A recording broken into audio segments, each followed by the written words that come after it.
Hi friends, welcome back to a fantastic Friday of this week.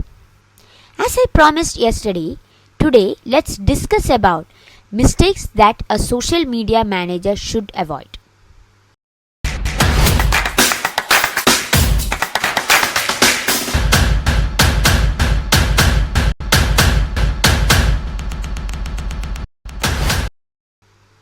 Mistake 1: posting boring content.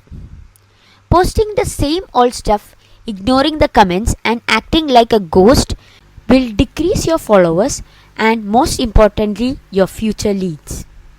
So, we should try to keep things fresh, chat with your followers, and show them what we are.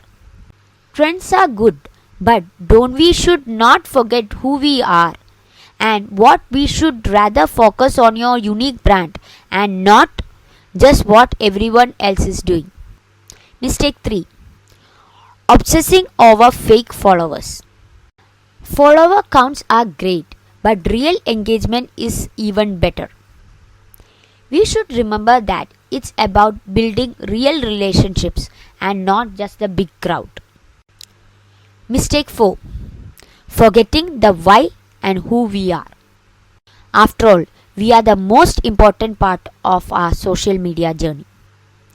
And that's all for today's friends. I hope you enjoyed this video. If you found this video helpful, share it with your Instagram friends and do not forget to drop a comment below. And stay tuned for our next video where we are coming with the new topic on strategies for creating captivating content. Till then, this is Bryce signing off behalf of HBNet. Thank you.